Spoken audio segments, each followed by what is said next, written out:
I'm Al McFarlane. Welcome to Conversations with Al McFarlane. Today is July 11th, 2022. And Mondays we do what I call governance at the neighborhood level. I am pleased to be in association with my partners, colleagues with the Hawthorne Neighborhood Association. Every week, Dawanna Hawkins is here. She's the executive director of Hawthorne, and her board member, Dee Phillips. And they work with me to collaborate community engagement. Brenda Lyle Gray is here as well. Brenda Lyle is on my team. She is the person that is the writer of the stories that come out of these conversations. Today, we're going to continue with our series of connecting with political leaders, political aspirants. Today, we have Mary Moriarty, who is seeking to be elected to Hennepin County Attorney, joining the program. Before I bring Mary in, I want to say hi to Dawanna and to Dee. Good morning, you guys. Hey, Al. How was the weekend? It's fine. How about yours? Everything so far so good. I think we've still got I'm still living in my weekend, so I'm cool. Dawanna, how about you? Hey, Al, it's another weekend. We had all this gun violence again this weekend. It's getting crazy, but I'm hoping that this new person that they brought in, will be able to help, and I'm looking forward to meeting him. Also, I want to say a really good, strong welcome to my good friend, Miss Mary Moriarty. It's nice to see you again. I haven't seen you in a while.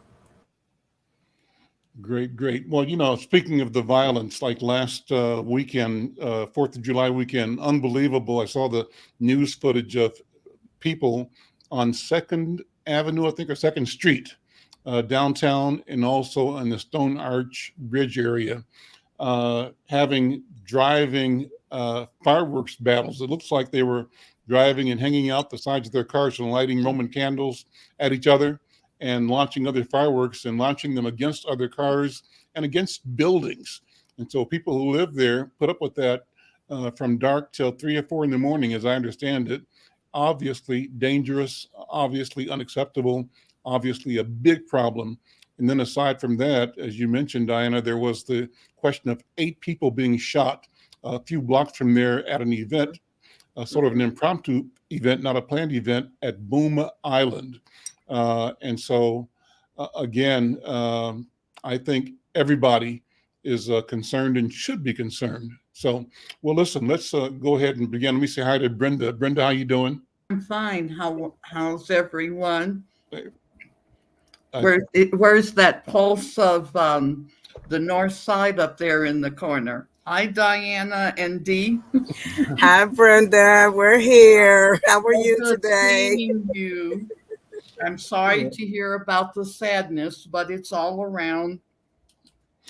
Mary, Brenda joins the program from New Mexico in the mountains. So she's become a Twin Cities person by virtue of being with me every week for the past almost 2 years now. So let me begin in welcoming you, Mary Moriarty. You're looking to be elected to the position of Hennepin County Attorney.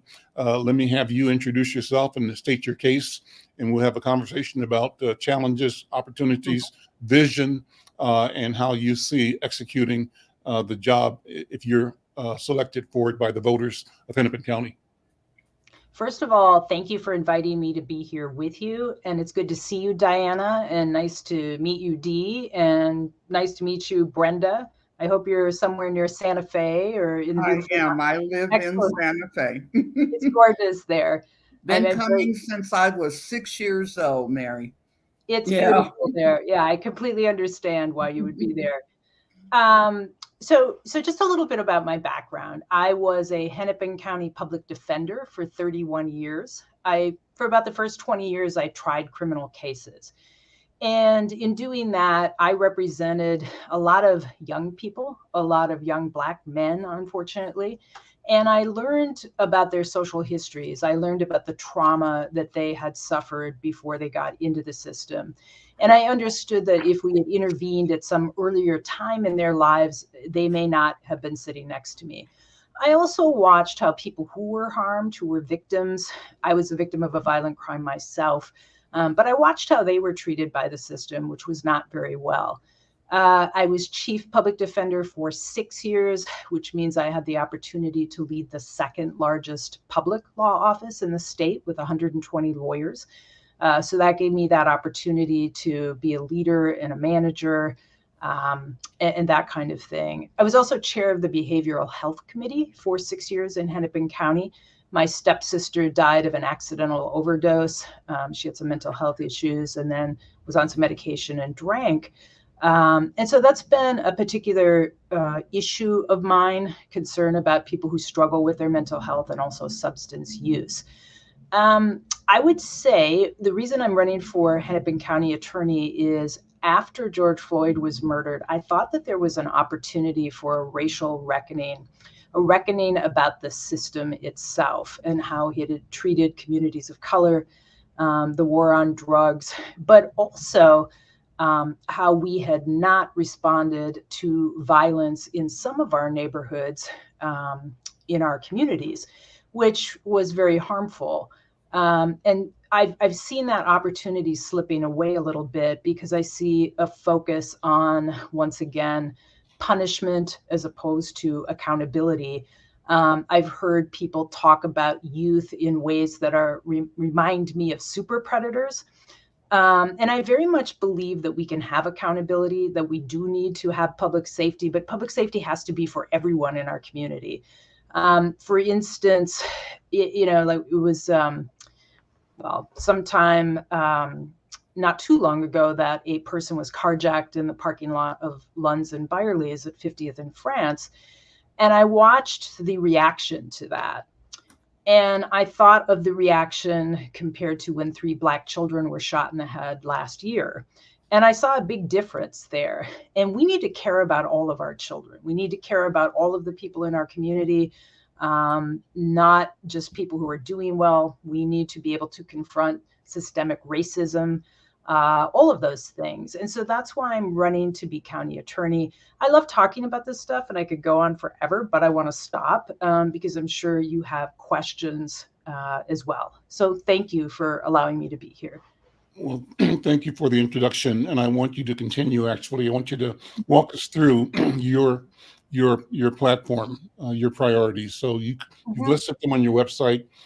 Use the opportunity to promote your website to let people know how to find out about you and how to support you. But walk us through what you're presenting to the voters as you pursue this candidacy. Thank you. My website is Mary, M-A-R-Y, for Hennepin.com, as you can see there. You can go on there and see the things that I value and believe. And I think this election is very much about values. Sometimes people say to me, well, you were a public defender. How can you be a prosecutor? And here's what I believe about that. I see everybody's humanity. I see the humanity in the people I represented. I see humanity in the people who become victims in the system. And I bring that perspective to this job. I also understand people need to be held accountable.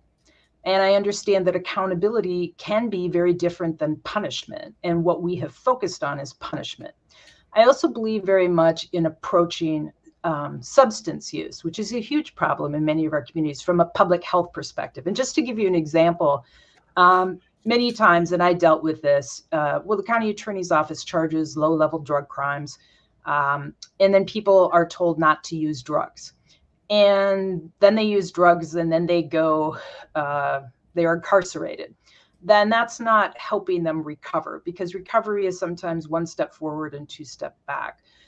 So we need a public health approach to substance use. We need that for mental health. We need many more services. I talked a little bit about violent crime. We do have violent crime in our community, just as it's gone up in practically every community, whether you are talking about being in a blue city or a red city, it's gone up in pretty much every community. But it's scary for people. Most of the victims, by the way, of carjacking are Black. But I know it's become more of an issue in some of the neighborhoods where I talk to people because they were perceived as previously being safe. So what would I do about violent crime? Violent crime is very complex. And as the research says, it is also contagious. It is something that we can address multiple ways. I'm a big believer in the Office of Violence Prevention. Sasha Cotton is a friend.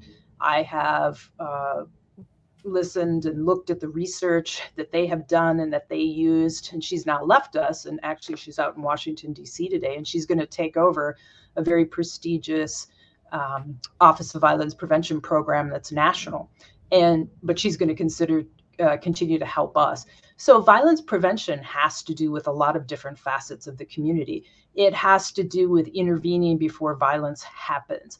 It has to do with getting the attention of youth. I told you I represented many youth, and what I found was very sad. It was, I would represent, 19-year-old young Black man who would say to me, and really would, didn't think he was going to live past this year. Didn't think anybody in the community cared about him. Didn't think he had any opportunities for a career in the future. There was utter despair. And with COVID, that's just been made worse.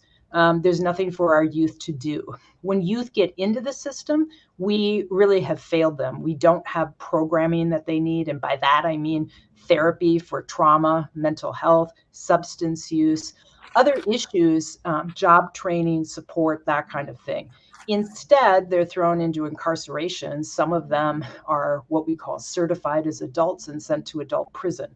And I think that I will advocate for those types of resources to help our youth. So in the community too, instead of sending them to some other state to participate in a program, because then they're just brought right back here in their community. And they don't have the support and the relationships that they need to be able to transition back.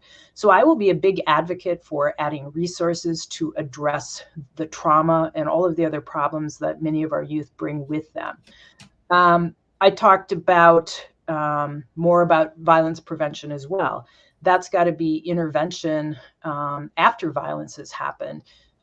There's a program where the Office of Violence Prevention goes to the hospital if somebody's shot, and tries to convince the person's friends, family members, connections not to retaliate. There's a program they're working on to train trusted messengers in the community to try to mediate conflicts. So there's a whole bunch of violence prevention that we would be better off funding so that we can prevent family members of losing loved ones by gun violence.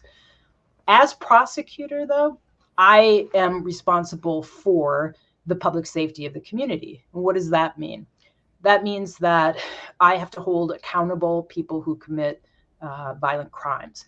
One thing I'd point out is that if you look at the carjacking statistics, MPD catches about 10% of the people who commit carjackings.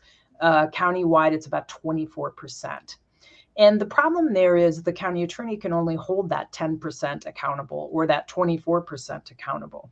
And I'm curious as to what's happening with the other 90%. Why is law enforcement not apprehending that other percentage? Because we can't hold people accountable unless they're actually being apprehended. And then when we look at that 10% or that 24%, what are we actually doing with them? I hear all the time this revolving door, but nobody's given us the data. Are those 10% and 24% just getting out right away and committing new violent crimes? Are they being processed through the system and committing new crimes? We don't know that. They have that data. What's the demographic? What's the demographic, as far as you know, of those perpetrators, the violators, the carjackers? I would guess that many of them are Black youth. Mm-hmm. But there is some data. There was a research study that when you're talking about 10% of the population that commits carjackings, when youth are more likely to be caught than adults are. Mm-hmm. So we're looking at the demographic of the people who are caught, and many of that 10% are youth. But keep in mind that they're the ones more likely to be caught. They're less sophisticated and that sort of thing. So we can only talk about the demographic of people that are caught. Right. Okay.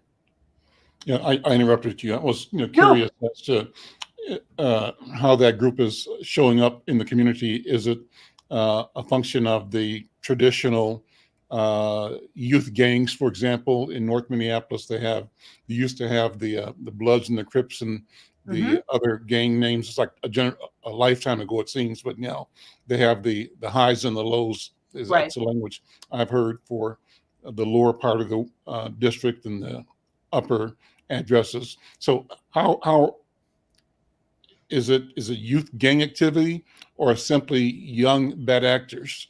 And if they're Black, are they North Side Blacks, South Side Blacks?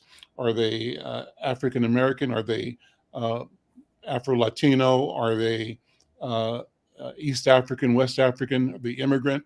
Do you have that data? Yeah, so I'm going to tell you, I'm old enough to remember the Bloods and the Crips as well. That was really when I was trying cases in the 90s and the 2000s. Sure. Yeah. So yeah, I know them quite well. We don't have that data, or let me put it this way, that's not being shared with us. And as Hennepin County attorney, I will share data with people. I tend to think that the system has been made purposely mysterious so that people in the community can't ask good questions about it.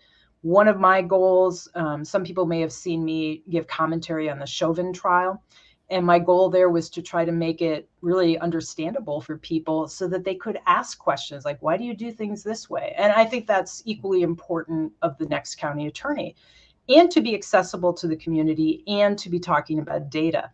So we don't have that data of what the breakdown is. I know they do have it, but they have not shown it to us. I think the danger is if we, back when I was chief public defender, I remember there being something like 28 to 30 youth in the detention center downtown, and maybe 99, 100% of them were Black. But I caution people because I have to tell you, when I was door knocking for delegates for the DFL convention, county convention, where I got the endorsement, but I was knocking on the doors of delegates and I was talking to a man in Minneapolis, a white man, and he said to me, well, we all know what the problem is, but people are afraid to say it.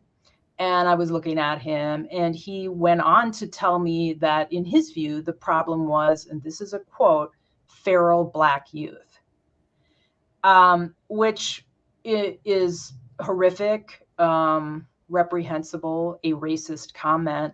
And it's hurtful and it's damaging because in his mind, apparently Black youth are responsible for, whatever crimes are in his mind. And it's really damaging because crimes are committed by all races, all ethnicities, all religions.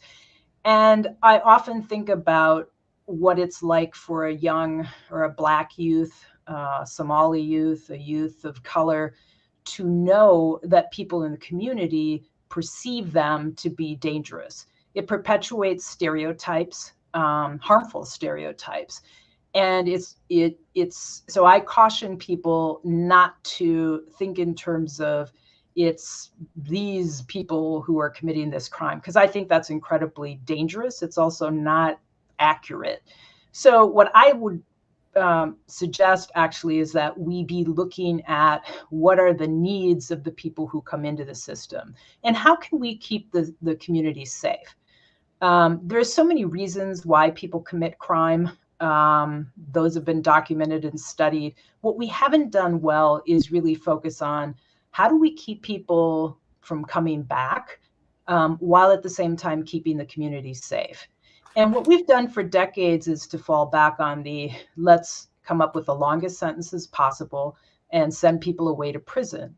That does not deter, by the way, because, and I've been asked this, well, shouldn't you just send teenagers, youth away to prison for a long period of time? Won't that deter other youth?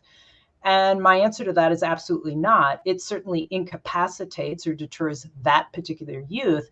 But if we look at youth from an adolescent brain development perspective, We know they don't develop fully their brains until 25 or later. We know that they are very subject to peer pressure, risk-seeking behavior, bad decisions in general.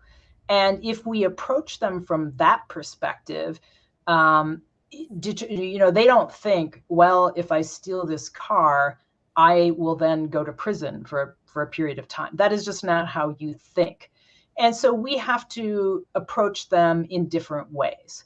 One of the things that I think would be really helpful, because I know people focus on this a lot, is car theft, right? Not carjacking, meaning with a weapon or something like that, but just car theft, where you leave your car perhaps running and you go into your house or something and somebody steals your car.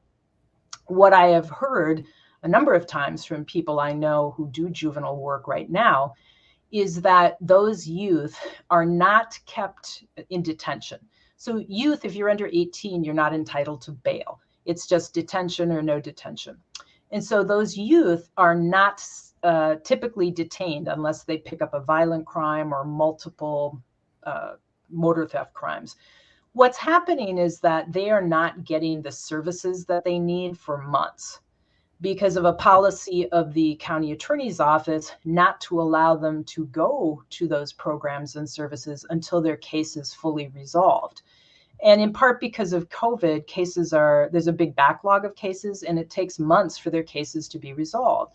And so if I were to say to you, you got youth who stole a car and you're not allowing them to get the help that they need, what do we think is going to happen to them? They're probably going to be out there doing some things we'd rather that they not do.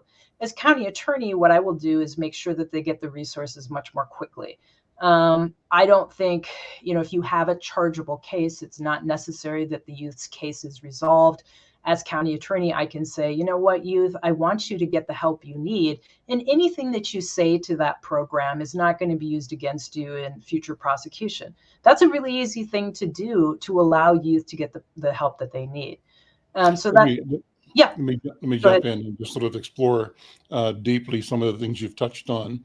And I'm interested in your sense of what the general climate is around crime and crime prevention, around the question of justice.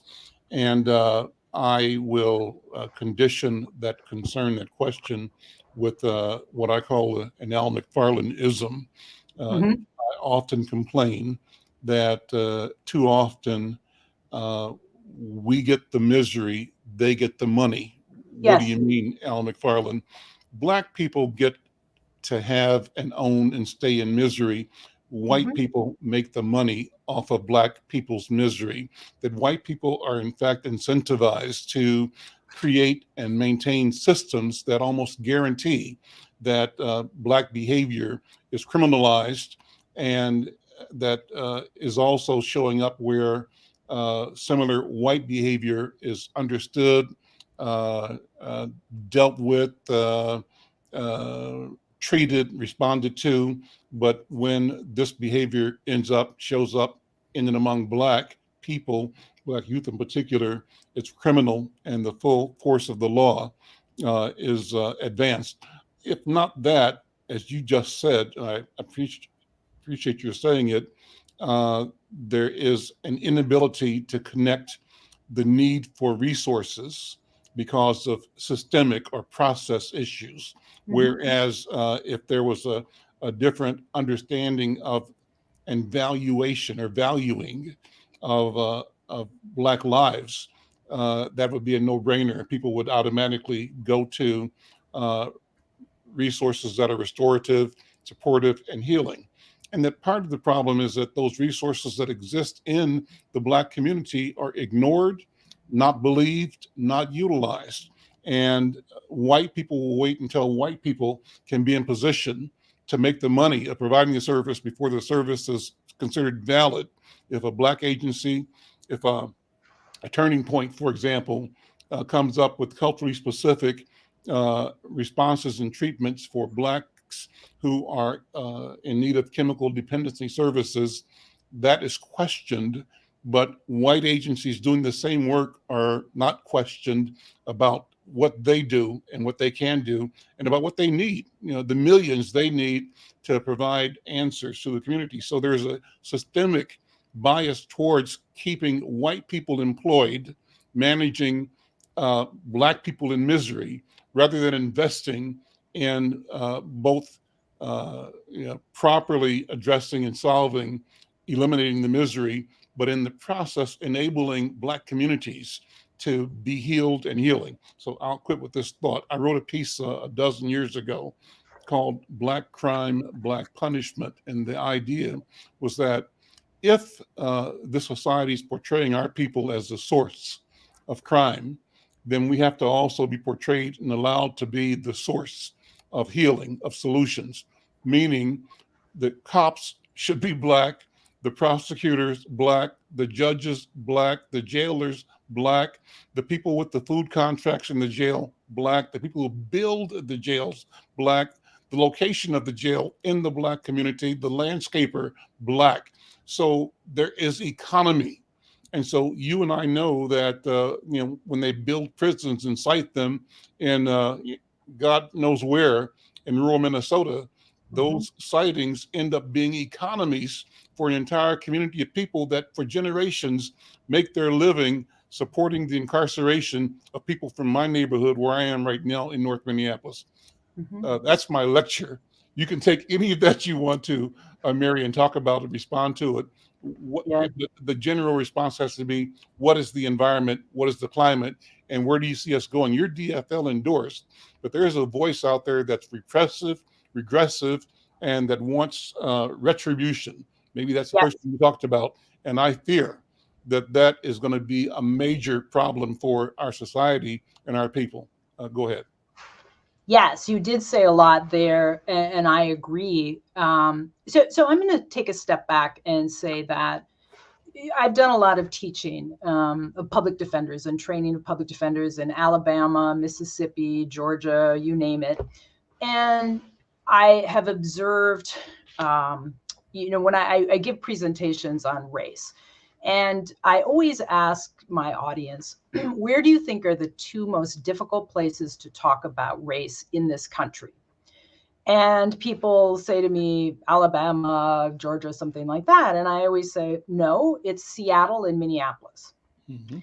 And I say that because although we are progressive in many ways, we have a long way to go about even being able to speak about racism and systemic racism and where we are now as a country or community because of that systemic racism. I mean, even yesterday I was at Open Streets Franklin and I was looking at a mobile display of what Olson Memorial Highway looked like before Black businesses got bulldozed. One of the things I will do as Hennepin County Attorney is to talk about race, is to talk about how over 30% of our incarceration in prisons is made up of Black community members. And we certainly do not have 30% of Black community members in the community. I talk about the fact that Minnesota, Minneapolis is often in the top 5 lists of best places for people to live if you're white. And in the bottom, absolute bottom, even lower than Mississippi in some ways on many metrics. We have, some people talk about, we have among the lowest incarceration rates in the country, which is true. But what you don't hear after that is within those incarceration rates, we have among the highest racial disparities in the country. We need to be able to talk about race. And that's one reason, and I'm unafraid to talk about race. I'm also aware of the backlash you get and the anger that you get when you bring up race to many white people. And so that's one of the reasons I try to use data. And I'll give you an example. When I was chief public defender, we gathered data from MPD about traffic stops. And anybody can go look at the data dashboard and see that there are huge racial disparities in traffic stops for minor violations and searches.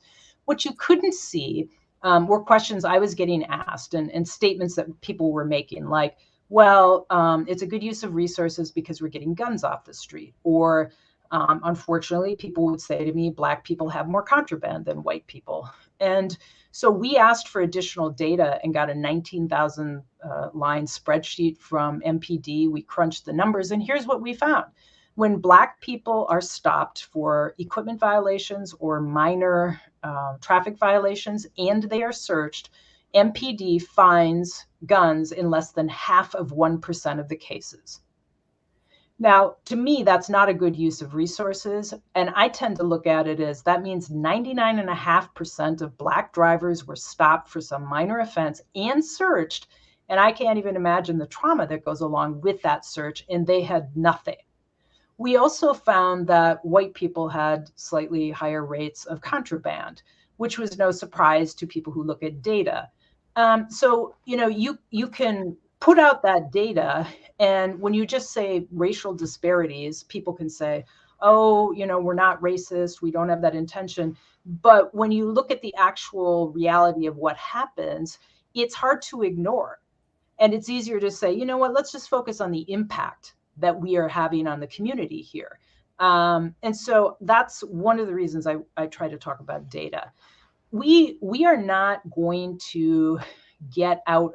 I mean, one of the things you said, and this is one of the things I fear as well, it's not just the Republicans who are fear-mongering right now. It are members of the DFL. They are unfortunately jumping on the Republican bandwagon, which is not new. As you know, Clinton signed a horrific crime bill that sent many Black folks to prison and really, really damaged communities. And that was Clinton. We got super predators out of the Clinton era.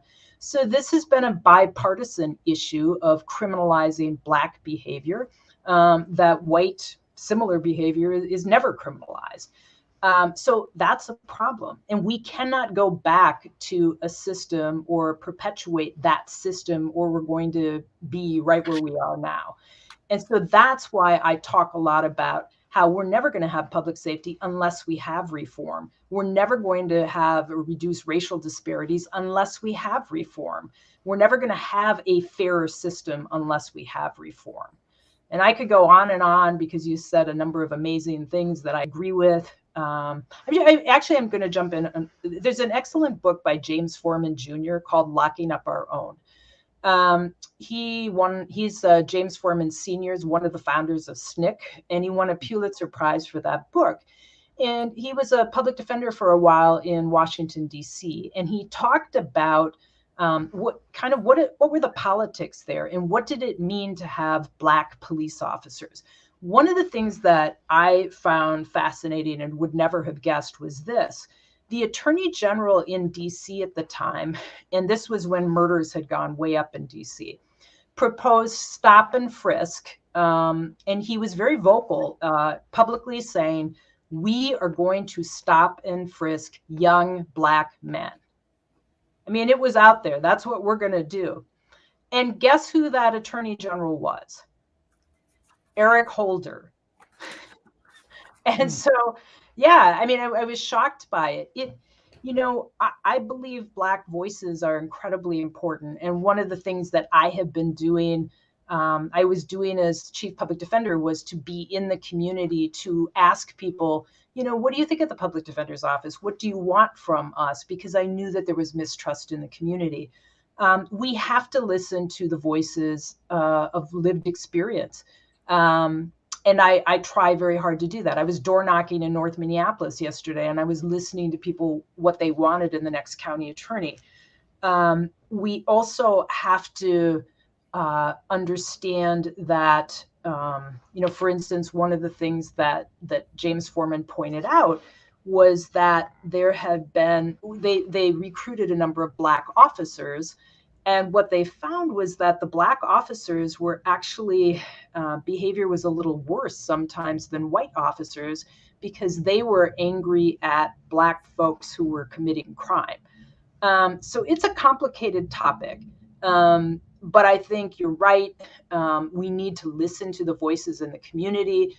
I don't think that, there's some things we just admire and study, and we know the answers. Right? We knew the answers a long time ago, and we just don't have the political will to put in place the solutions that will actually help people.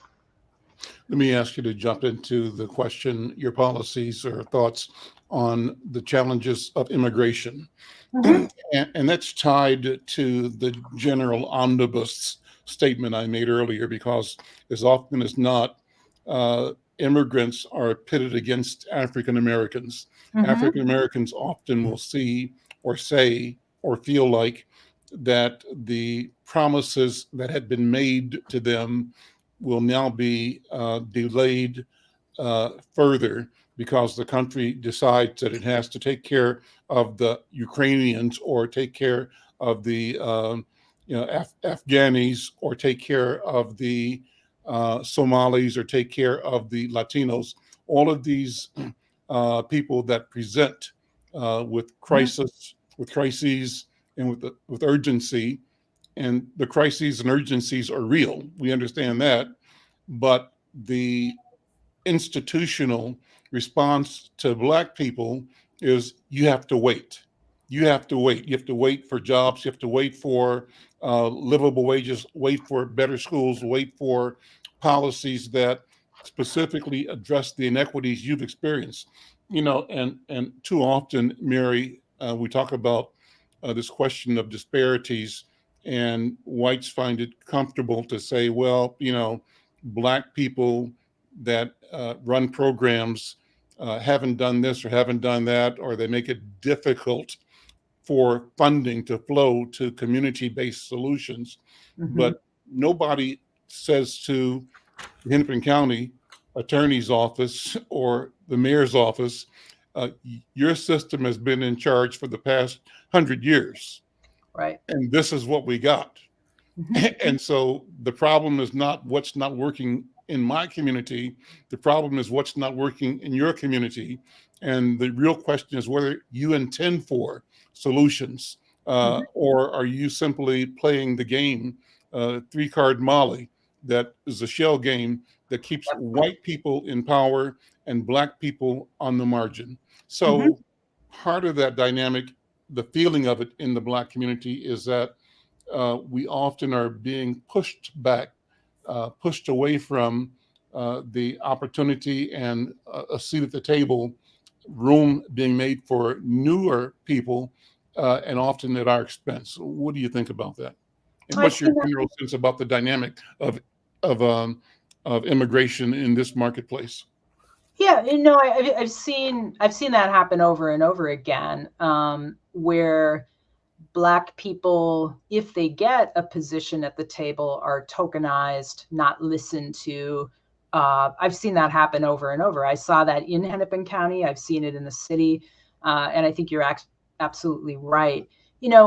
I tend to think of it as our system pits people against each other. We have enough resources to go around, to our immigrant community, to our Black community. But what I see happening is there's this limited pie, and the system throws out some small piece of it and tries to pit communities against each other. I see that as a problem. But I also see a huge problem in our community. And this is going back to how I feel about progressivism in Minneapolis, Minnesota. We have not come to grips with enslavement. We have not come to terms with, or white people, I'm saying, have not come to terms with the systemic racism, with the whole pull yourself up by your bootstraps. When we essentially took bootstraps away, we took boots away. We have not, and I think a lot of people really don't understand the history or don't educate themselves about the history of how Black folks couldn't benefit from the GI Bill, even though they fought in wars, and Black folks couldn't buy, redline. We can just go through a whole history of systemic racism that is made very difficult for generational wealth building. And we just, and now it shouldn't be astonishing, I guess, but we have people who are talking about critical race theory, which I call history, but people who are trying to prevent people from understanding what this country's history has been all about, and the fact that this country was built on the backs of Black people who were brought here against their will, and the impact of that trauma. I'm a big fan of Resma, by the way. I've read a lot of his stuff, and I understand that generational trauma. So we have a huge problem in acknowledging that we white people still benefit from enslavement here. So I think that's a huge problem, and I agree with you. But I also think we have the resources where we need to stop pitting people against each other so they feel like they're fighting each other for a finite resource. And I'm going to say, you can look at my history, and I'm going to give you one example. And I think it's very right for you to say, like, are you a white woman that's just going to come in and perpetuate the status quo? I think that's a really fair question. And so I'm going to tell you what happened to me a couple of years ago. I was at a bail forum put on by the Minneapolis Foundation, and there were a lot of people in the audience, and I was in the audience.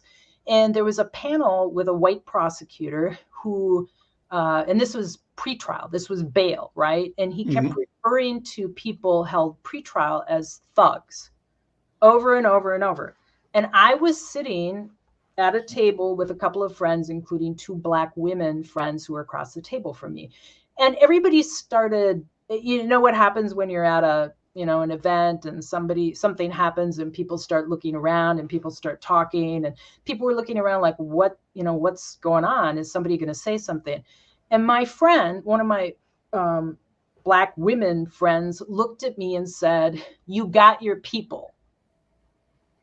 And I knew what she meant by that, because I knew that as a white person, to sit there and not say anything, I was complicit. And so I asked for a microphone during the question and answer, and I tried to think of a way that I could say this, that this person could hear. And so I said, I'm asking you to rethink your use of the word thug because it's very racially charged. He lost his mind and started screaming into the microphone at me, to the point where the person who ran it had to grab a microphone and ask him to take a deep breath and calm down. And then during a break, I was in the hallway talking to somebody, and he came up on me. He was taller than I was, and he was in my face screaming at me until 2 members of the Minneapolis Foundation dragged him away from me. Wow. There were no consequences to him for that.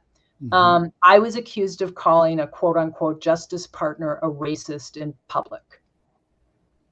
So and that was used against me in not reappointing me as chief public defender. So I have a history of standing up and saying the right thing and doing the right thing at great personal and professional cost. And so what I can say to you is I would do that same thing again. I would do that same thing again. I am actually retired from the public defender's office. I could be retired, hang out in my garden, but I want to live in the kind of community. I want my friends of color to have the same opportunities that I had growing up in a very privileged background. And I know how to make changes in this system. And I am not a politician. This position has been held by people who aspire to other offices. And they do things based on what they think will look good in the newspaper. I will not do that. I want this position because I have the background to do it, because I have the vision to do it, because I know how to do it. I certainly am going to need help. I don't mean that. But what you'll get from me are decisions based on my values and decisions based on data and decisions about what is the right thing to do, even if that costs me in some way. Because I want all of us to live in a different community. I want us to live in a safer community, a fairer community. And that's why I'm doing this. And I will be accountable to the public and accessible to the public. I used to go,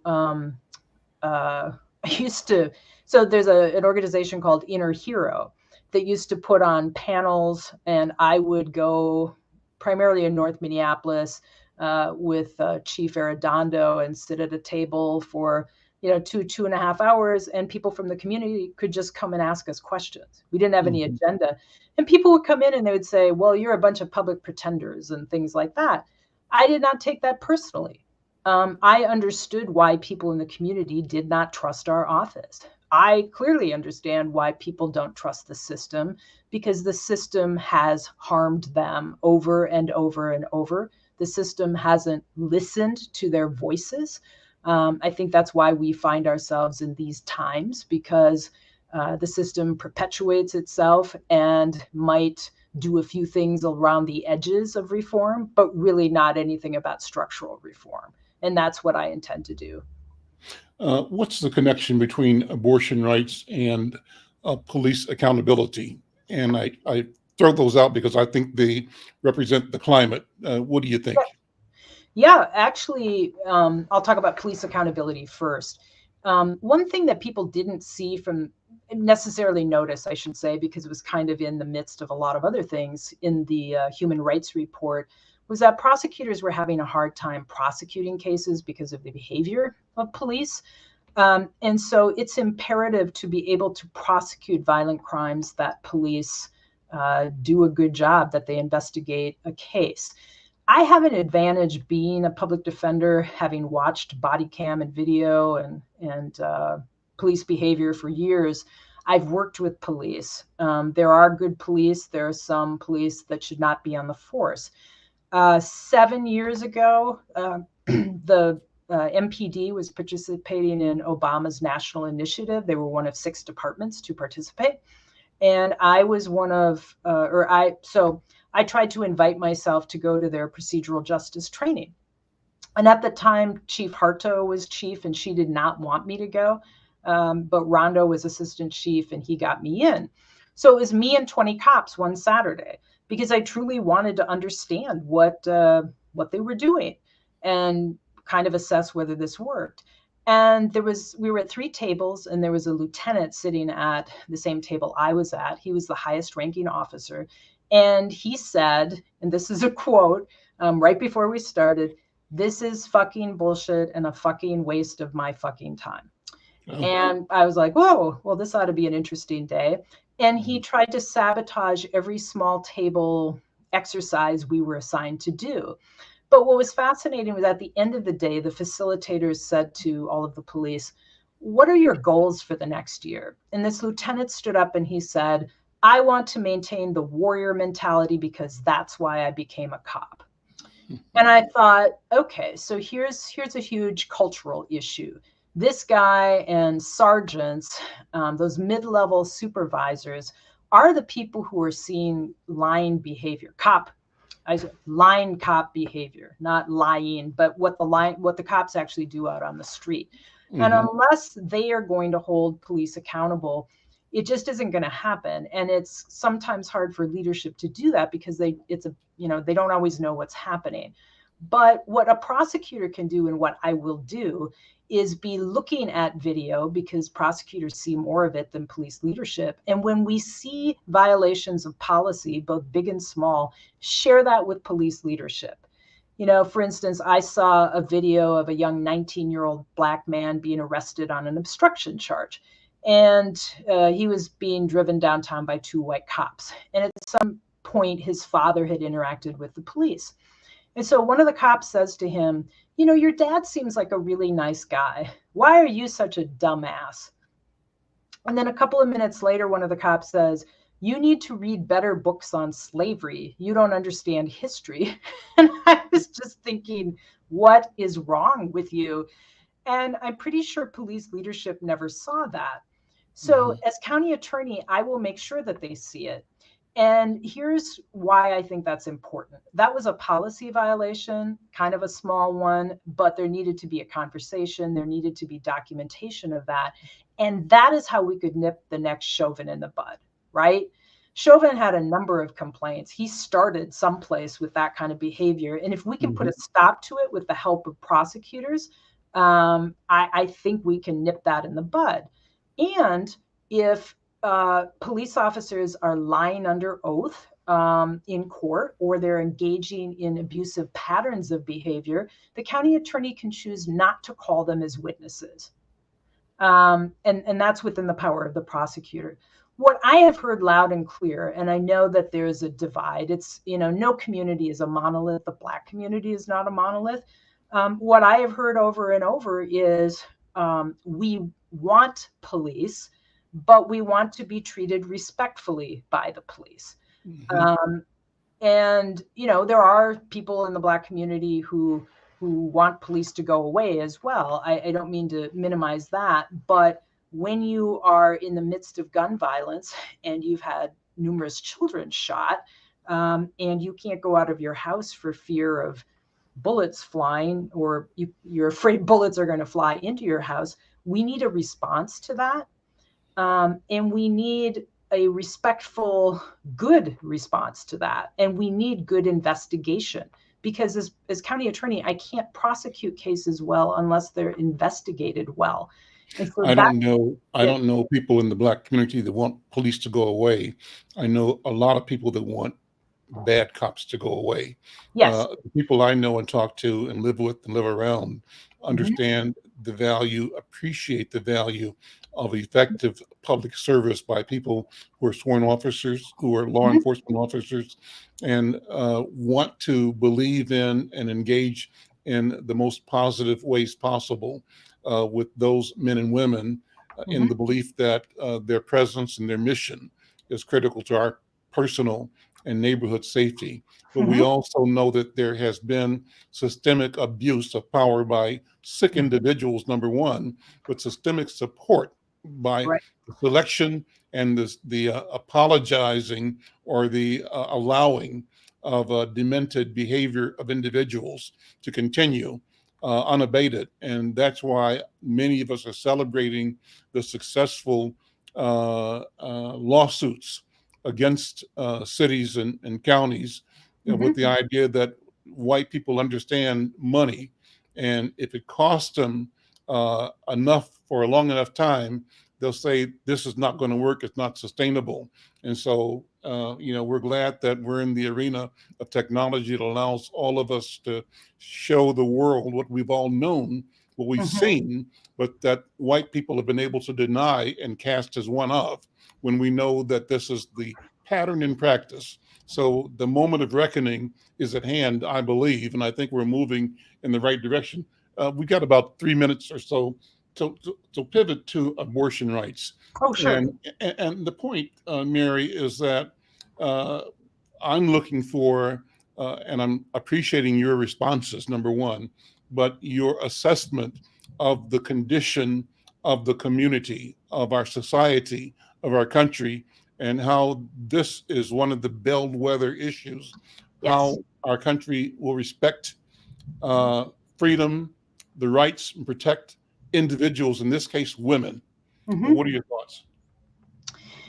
We are in a critical time where we have a Supreme Court, a U.S. Supreme Court that is they've taken a big step in taking away the right to abortion.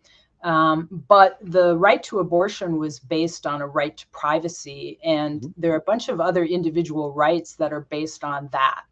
And so we were warned by the dissenters, and we've heard pretty clearly from the people who made the decision overruling Roe, that they're coming after the rest of our rights too. They're coming after our right to contraception, the right to same-sex marriage.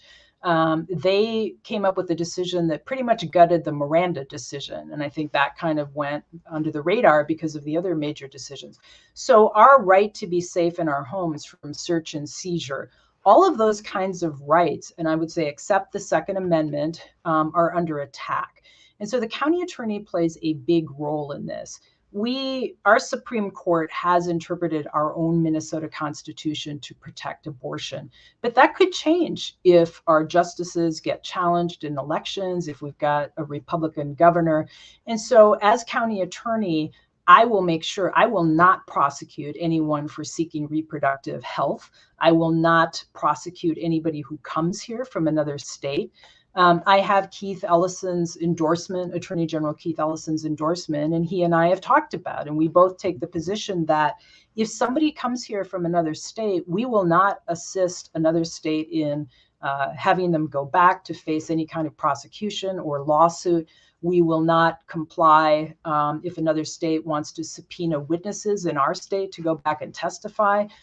So he and I have the same view on this, that we may be, the Attorney General and I, the county attorney, may be the last stand here against, or for, I should say, abortion rights, reproductive rights, and other rights that we know the court is about to take away. So that's a critical component of the county attorney and AG, actually, that I don't think people ever had to think about before, but it is quite critical. So you got a comment from Representative Cedric Frazier there. Thank you, Representative, for watching the program, and thank you for your comment as well. We want to have you on the program as well. We're down to the last couple of minutes here. I want to let you, first of all, thank you so much. You mentioned that you were endorsed by Keith Ellison, and I looked at your website, and you got a boatload of A-list endorsees. And I think that says something, because all of the people that I respect, not all, but most of the people that I respect seem to be lining up with you and around your candidacy. But I had an excellent interview, I think last week, a week before last, with Holton Dimmick, right? Judge, what's her first name? Mary. Her name Mary. Martha. Martha. I can't read my writing here. And so, you know, maybe in another meeting, I want to have you differentiate yourself between the other candidates. She was compelling, impressive, a great story. I see there's another African-American in the candidate pool, James Jarvis. I don't know him personally. I want to hear his story, but I do know Ryan Winkler, and do know, not personally, but know of Paul Ostral. And Winkler and Ostral both presently or formerly elected. They're vote getters and able to get votes. So I want to get a sense of what your strategy will be in a field of competent, capable people, because I think a lot is at stake. And again, kudos to you for what you've done so far. You got 30 seconds for a closing statement, and we'll have you back. Yeah, thank you. So thank you to Representative Frazier for that comment. And I wanted to say that Representative Frazier has endorsed me, as has Representative Carlos Mariani, and they were the chair and co-chair of the Public Safety Committee in the House. Representative Frazier proposed a fantastic bill that would have funded resources for public safety that, you know, nothing really happened with the Senate this year. So what I would say to you is, and I would say to everybody, you've heard me talk. I can say whatever I want to say, and people can still wonder what I'm really all about. But what I think is important is the people who've endorsed me, like Cedric Frazier, like Keith Ellison, like Carlos Mariani, like, you know, there's so many people all over Hennepin County, by the way. And that's because those are people who know me. And I believe that they respect me, and I would go with their views rather than what I say. And I think one of the reasons that I am endorsed by so many people is because I've proven in the past that I mean what I say. We got to stop it right there. That's okay. It. Out of time. Listen, thank you so much, Dawanna. Thank you. Dee, Brenda, thank you all for being here. And we'll see you all next time. I'm Al McFarlane. This is Conversations with Al McFarlane. We'll see you next time. Bye. Bye.